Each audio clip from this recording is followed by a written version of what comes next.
Today I am going to show you how to make this creamy chocolate custard. It's an easy dessert that is the best ever way to enjoy chocolate custard. You can have it warm and comforting or pop it in the fridge and let it thicken up and you've got a beautiful thickened creamy chocolate custard. I've got all of the recipe information in the blog post, which I'll leave down below for you, so click through for that. And be sure to leave a like, subscribe for more videos, comment to let me know if you give this creamy chocolate custard a try and what you think of it. So let me show you how to make it. Start by pouring a cup of your milk of choice into a small saucepan and adding in half a cup of your cream of choice. And I'm just going to set this aside and we're going to heat it up soon. But first, let's get the other ingredients prepared. Into a bowl, pop your sweetness of choice. You can use stevia, sugar, anything you like. I'm going for 2 tablespoons. You can use more or less depending how sweet you like your sweet treats. And a tablespoon of our cocoa. This makes it double chocolatey and it smells rich and amazing. I like to give those just a little whisk together. Yeah, just like that. And now we're going to add our eggs in. 1 and 2.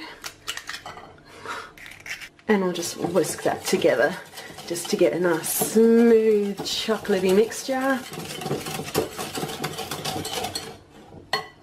There you go, that's perfect and smooth. We're going to keep the whisk in there because we're going to use that as everything gets heated up. Set that chocolate mixture aside, and the only other 2 ingredients you need are butter and chopped chocolate, 50 grams of each, so 2 ounces. Have it all chopped up and ready to go because once we get cooking, everything moves pretty quickly. So we've got our chocolate and butter all ready to go. Okay, I've moved over to the stove top. I'm going to pop onto medium or so heat and just get our milk and cream mixture heated up. We don't want it bubbling, just till it starts getting nice and warm. So as it's heating up, just give it a little stir every now and again, just so that it doesn't stick to the bottom. And it's just going to cook until it's beautiful and warm, and then we'll mix everything through together.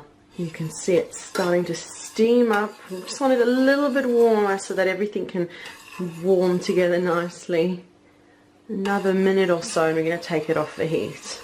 There you go. Okay, I can start hearing a little bit of bubbling beneath the surface, not boiling yet.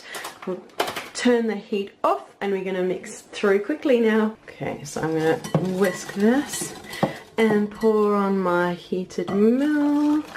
Right, kind of keep whisking. It just starts to thicken up our pudding. Okay, now we're going to add in our butter. Need a little help there. And the chocolate too. Oh, that's so yum.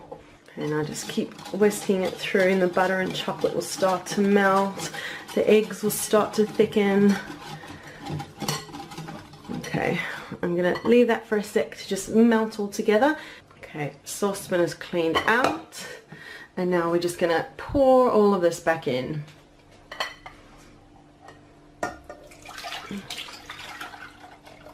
Look at that river of chocolate. Yum. Get all those little bits out. Okay, now we're going to pop this back on to heat over a low heat and very slowly bring it up to a very gentle bubble to get it to nice and thicken up. Okay, I've got it over a lowish heat and now it's one of those fun kitchen tasks where you just whisk.